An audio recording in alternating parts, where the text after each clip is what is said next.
conversation's actually an oldie, but a goodie.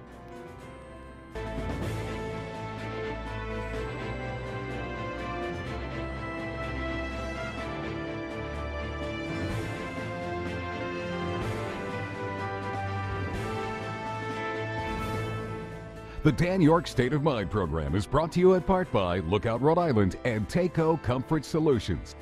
Welcome in. This program is being recorded on Wednesday. That's why I have my sweater on, because we have all this snow. I just can't believe it. I'm just, you know. But by the time you're watching this, you're already done with it. I hope we had our last experience with it, and I hope it wasn't nearly as traumatic as everybody makes it out to be. We record these programs in the early afternoon, so this is Wednesday, Prince Spaghetti Day. We're just all new programming this week. Just everything is discombobulated. I have no idea what day it is, but I have to tell you, we'll see on Friday evening as you're watching this whether or not we can evaluate the response to be, I don't know, calendar accurate, because the Raimondo administration, no doubt, is so afraid of you right now in terms of re-election that if she screws up one storm, she figures she's all done. That's how close she's holding on to her re-election thought. And so as we were taping this on Wednesday, traffic was moving fine, schools should have been on. So anyway. But there are other matters that I think are worthy of conversation, and it's great that, so I can't tell you anything contemporarily. I'll give you a thought on today's news because this is Wednesday to me and Friday to you. Having said that, Tim White is here, and I always have never enough time for Tim. So, and he has a sweater on today too, so that's really exciting.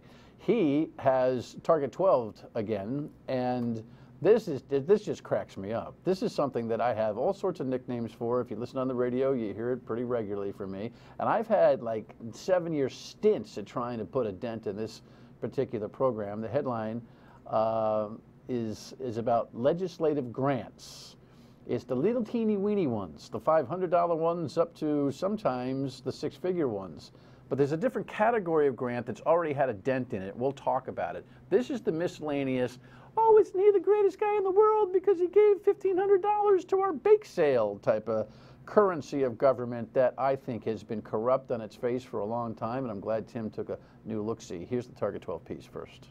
Lawmakers like handing out checks, and these pictures prove it, giving thousands to nonprofits, charitable organizations, and youth sports teams. Ultimately, it's the House Speaker and Senate President who decide which groups get the funds from the multi-million-dollar legislative grant program. A Target 12 review of fiscal 2017 grant data finds a disproportionate amount goes to organizations picked by top Democratic lawmakers. $530,000 of the $2.2 million handed out by just 6 lawmakers, the 3 top House members and 3 top senators. What the data that you have here makes very clear is that legislative leadership takes the lion's share of these dollars. Former Republican gubernatorial candidate Ken Block has scrutinized legislative grants in the past. He says Target 12's findings show the money isn't necessarily going to the neediest communities. They're going to the ones that are the most politically connected, and that's the worst kind of political dollars. Well, Ken Block should come to Smith Hill, to the North End, to Elmhurst, and tell those agencies that provide so many good benefits to the residents that I serve, you know, to go and tell those agencies like they should be done away with. The data shows number 3 Senate Democrat Mary Ellen Goodwin leads the pack with more than $218,000 in grant money given out, $82,000 under her name alone, and another $136,000 in partnership with 2 other leading lawmakers. Her biggest recipient, $20,000 to the Da Vinci Center, a social service nonprofit in the North End of Providence. Goodwin says her high numbers are a product of tenure, not power. Again, I speak to my 30-plus years here in the Assembly, and those are how my grants grew over the years. If a legislator needs to provide goodwill to the community, that $1,500 should come from their campaign finance account. It shouldn't come from the state tax dollars. On the House side, Speaker Nicholas Mattiello gave out more than $158,000 in grants, $108,000 on his own. He declined to go on camera, but in a statement says in part, I am always evaluating our expenditures, and I will look carefully at the worthiness and value of this program in the future. So, I have a name for this program. Yeah, It makes everybody nervous. don't. I don't know why. It just does. What? It's gross. It is gross. The whole program is gross. The higher standards of the newsman. What can I tell you? We're trying to elevate you, Dan. I'm just a lowly, bottom-dwelling commentator, host, blah, blah, blah. But I'll save it for later. I'll give you a wink. I like what you've done with the place, by the way. Thanks very much. Did you paint it yourself? Yes, well, good. You know, it's very me. Very. Well, the two of us are sweater-clad as we record this program on Wednesday. Yep. Weather thought, by the way?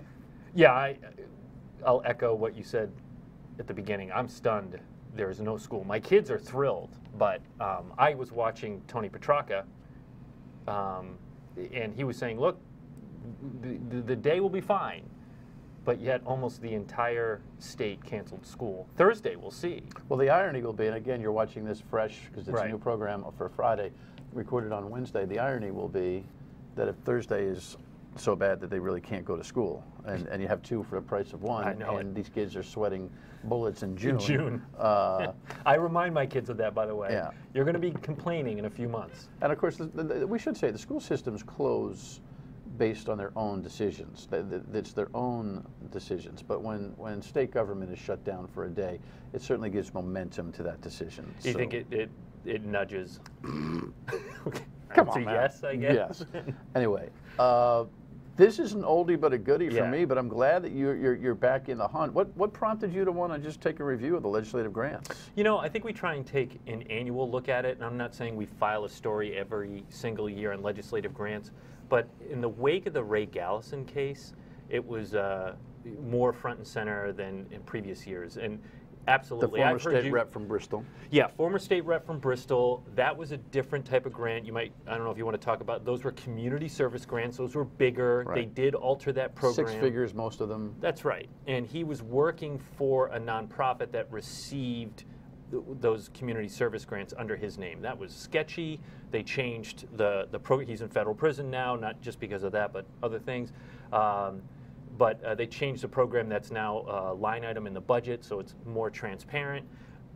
These aren't as transparent, which is why we wanted to take a look at them. And I think sometimes you look the other way at them because, as you pointed out, relative to community service grants, they're nickel and dime. They can be as low as $250. The highest one in here is $50,000, but they add up.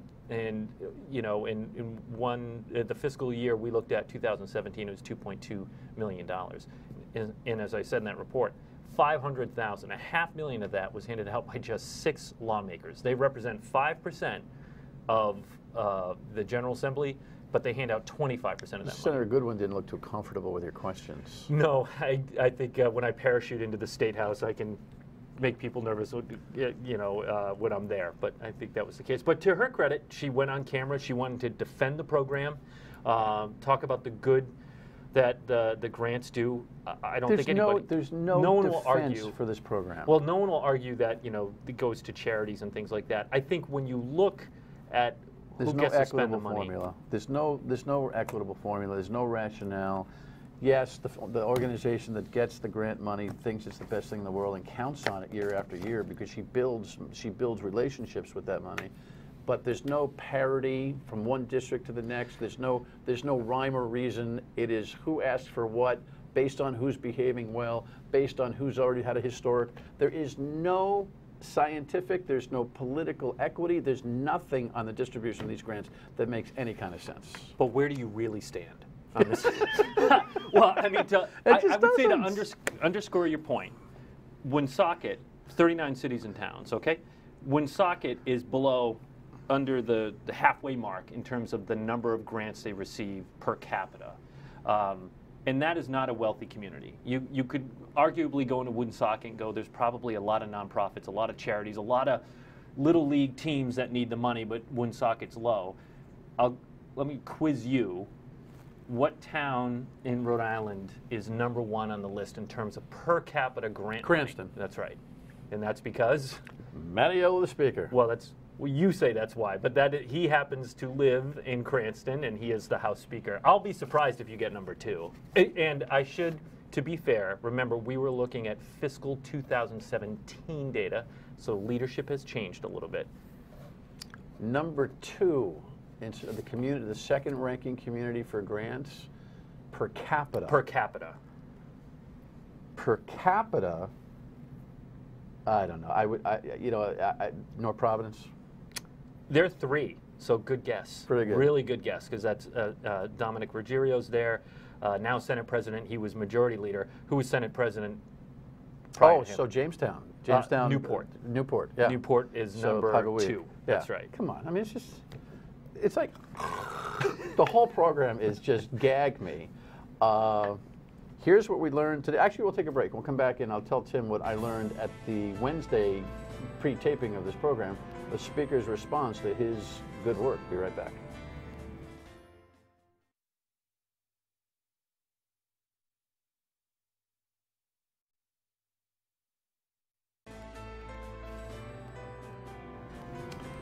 The Speaker of the House, the leader of the legislative branch. Well, the Speaker told WPRO's Tara Granahan earlier today, which is a Wednesday. We're taping the program on Wednesday. You're seeing it for the first time on Friday.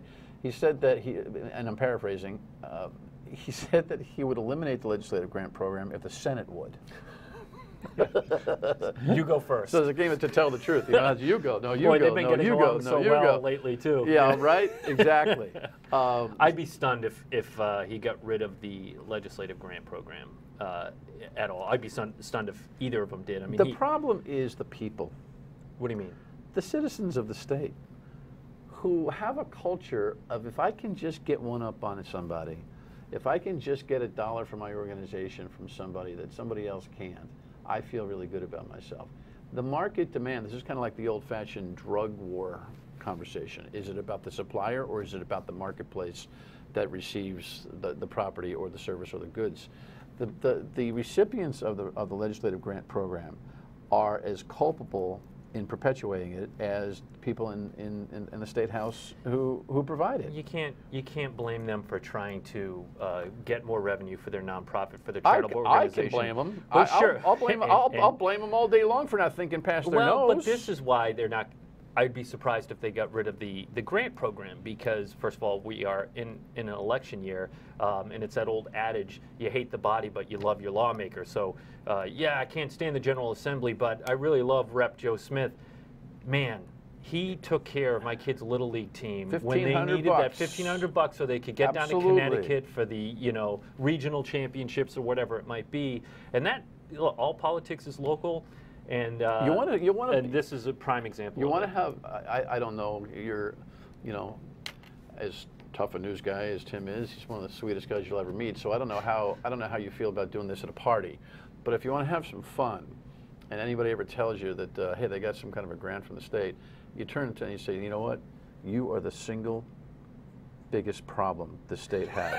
When they've taken $1,500 for the Little League, or the Johnny Cake Center, or any of these places. I don't know what parties you go to, but I'm not hanging out with legislative grant recipients all the time. Well, no, the point that the truth is that well, you should. It's kind of a nice exercise. I gotta get out.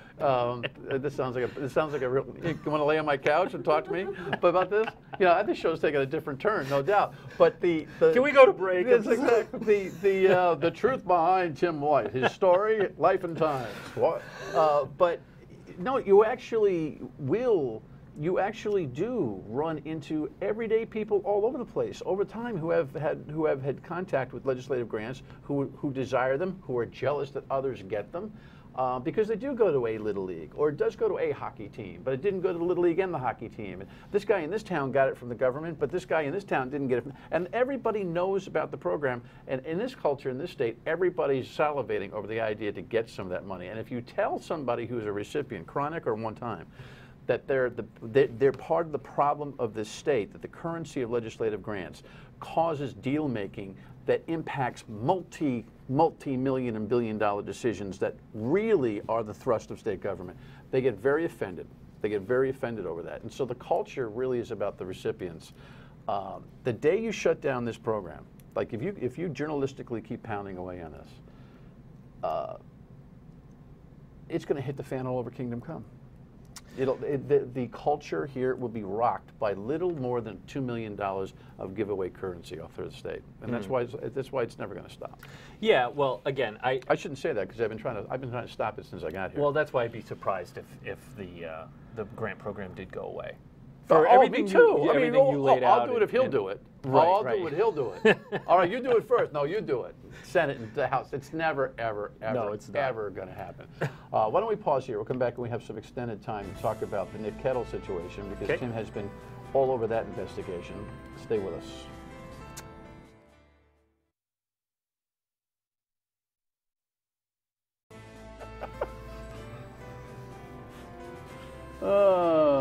Sorry.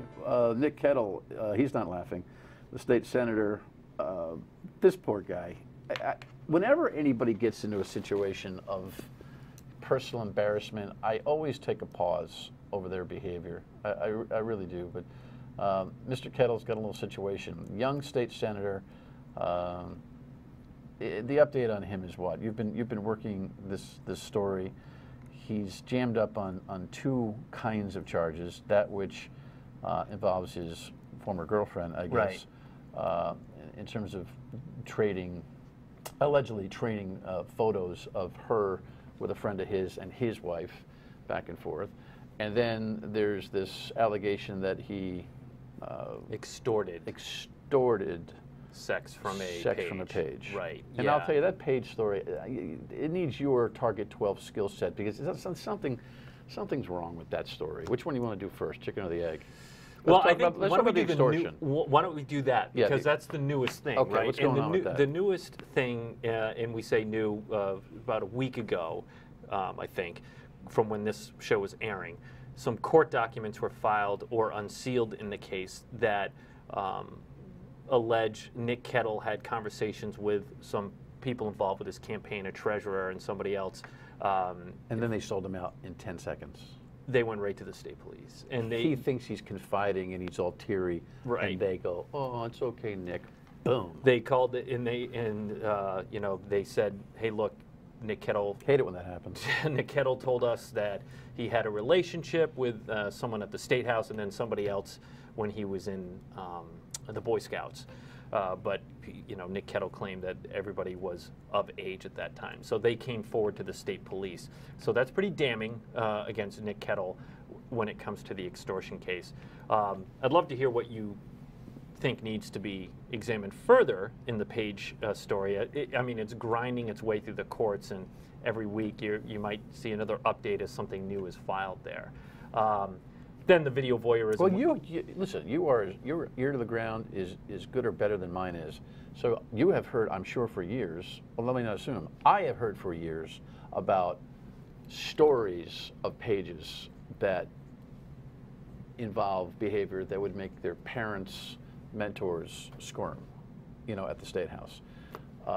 None of which is substantiated, none of which, or it's so deep off the record that you can't get anybody to speak about it. So here's what I think about So that. I don't know whether that culture is fantasy, I don't know whether that culture is real, but I'm guessing that this is not an isolated case. So the first thought I had when this came out was like, I wonder if this is going to be the Me Too movement of pages. Right. And are we going to see other pages, former pages, current, come forward with There's a lot of familial stories. connection to players that might prevent that. That I agree, and I think it would take, if that did happen and it's more widespread, it would take a hell of a lot of strength for them to come forward for just what you said right there. The sandbox here is way too small. It would make it more difficult. But that being said, you do have one person who came forward to the state police. We're going to learn more about that, and maybe as a name is put to the victim, if that ever happens, that might be the nudge that others may need. Because right now that page is... This alleged victim ran against him. Yes. In some kind of shenanigans, I think it's one of those, get in the race, break up the opponent's inertia type of... I mean, he was still living in Tennessee, as the reporting goes, when he ran for office. In a second or third, 2012 or something like that. So yeah. in other words, the alleged Page victim was a partner in political sportsmanship, if you will, with Mr. Kettle. And so there's, you know, it's just, I'm not suggesting that whatever behavior he's charged with hadn't occurred, but I think it's part of a mess that State House has been culture-wise. And to the Senate President's credit, he's trying. You know, he's allegedly trying to reportedly trying to clean this thing up. Yeah, and having all sorts of orientation, right, indoctrination into sexual harassment and all that kind of stuff, right? So, yeah. So, and I think we're going to know fairly soon if somebody else is going to come forward. It feels like a now or never moment. I could be wrong. The video voyeurism is a totally separate case. We learned more details on that in the court documents. With his former girlfriend, allegedly. Yeah, his former girlfriend is a reminder. She finds some pictures, goes to the state police. She's really upset. I'm very interested on the other end in New Hampshire. So he was allegedly trading photos with a friend of his who he grew up with in Rhode Island. He's now married in New Hampshire. His wife, according to court documents, is blind. Now, I checked with authorities up there. No one else has been charged in it. And it seems to me that it is very possible that the wife in New Hampshire is covering for her husband in this case and saying, yeah, you know, I did know he was sharing those pictures of me in compromising situations and things like that, which is sad when you really think about it. But talking to law enforcement down here, talking to them up there, I don't think we're going to see that person charged up there, but I do think that person's going to be a huge headache for Nick Kettle in the case down here in Rhode Island. As all the text messages were in the court filings, everything. It's going to be a hard one to defend, but he has Paul DeMaio, a longtime defense attorney, who says the way the law is worded, he views an out for Nick Kettle. On the video voyeurism, I should say. Okay. Well, there may be legal outs and short sentences, if any, regarding these cases, but the political life is probably highly suspended, if not permanently damaged. I think that's safe to say. Yeah, it's just... I mean, he stepped, so your viewers know, I mean, he's under tremendous pressure. He stepped down as a state senator. Quickie on politics, give me a minute. Matt Brown in the race on the gubernatorial side, the Democrat former Secretary of State. Yeah. Your thoughts? So I think the conventional wisdom is he hurts Gina Raimondo in the race. I don't actually I don't disagree with it, but I think there's another take that needs to be considered. I think I see a scenario where he actually hurts Republican Alan Fung, and in 30 seconds, here's why. There's a group of people that will not vote for Gina Raimondo. Not going to happen. But a lot of that same group just won't. They won't vote for Joe Trillo or any of the other candidates, and they're on the fence probably with Alan Fung. He's more of a moderate Republican, but they have trouble. Now they have someone potentially, if he does officially throw his hat in the ring, gets through June, they might vote for Matt Brown. That could hurt Alan Fung. That's why you get the big bucks, because extra medium. No, because I think that is something that at first glance people don't really get, but I think you're absolutely correct about that. All right, make sure you're checking in the newsmakers this weekend for the latest. Who you got real quick this week? Still working on it? We're doing a UHIP show. In the back half, we have Tony Petrarca and Pete Mangione. We're talking on weather. What the heck is going on? Well, that's how big it's gotten. They're made newsmakers. Those guys. Final word, and we come back.